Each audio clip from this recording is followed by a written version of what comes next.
স্বাগতম বন্ধুরা। আজকে আমরা কথা বলবো মার্বেল কমিক্সের অন্যতম জনপ্রিয় চরিত্র দ্য ক্যাপ্টেন আমেরিকা সম্পর্কে। ক্যাপ্টেন আমেরিকার গল্প সাজানো হয়েছিল একজন দেশপ্রেমিককে নিয়ে। অতিমানবীয় সৈন্য হিসেবে সে যুদ্ধকালীন সময়ে দেশের পক্ষ হয়ে লড়াই করে। এটি দ্বিতীয় বিশ্বযুদ্ধের সময় একজন আমেরিকান সৈন্যের জীবনের উপর গঠিত হয় ক্যাপ্টেন আমেরিকার চরিত্র। যুদ্ধকালীন সময়ে এই প্রেক্ষাপটে নির্মিত গল্পের কারণে এটি ব্যাপক জনপ্রিয় হয়েছে। ক্যাপ্টেন আমেরিকা হয়ে অভিনয় করে ক্রিস ইভান্স। ক্যাপ্টেন আমেরিকা হলেন তাদের দলের দলনেতা। তার অটুট ভাইব্রেনিয়াম অ্যাডামেন্টিয়াম সংকট দিয়ে তৈরি একটি বিশাল ঢাল রয়েছে, যা আক্রমণ প্রতিহত করতে এবং শত্রুদের বিরুদ্ধে আক্রমণ করতে ব্যবহৃত হয়। ক্যাপ্টেন আমেরিকার মূল চরিত্রের নাম স্টিভ রাজার্স।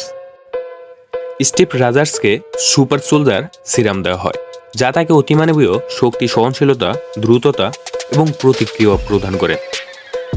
2011 সালে মুক্তি পাওয়া দ্য ফার্স্ট অ্যাভেঞ্জারে এই মুভিতে স্টিভ রাজার্স কীভাবে ক্যাপ্টেন আমেরিকা হয়ে ওঠেন এবং দ্বিতীয় বিশ্বযুদ্ধে রেড স্কাল এবং হাইড্রার বিরুদ্ধে লড়াই করেন তা দেখানো হয়েছে। ভিডিওটি সম্পূর্ণ দেখার জন্য ধন্যবাদ।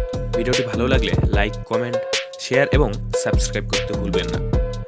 আর আমাদের চ্যানেলের এরকম ভিডিওর নতুন আপডেট পেতে সাবস্ক্রাইব করে পাশে থাকা বেল আইকনটি বাজিয়ে দিন। আপনাদের সবাইকে ধন্যবাদ।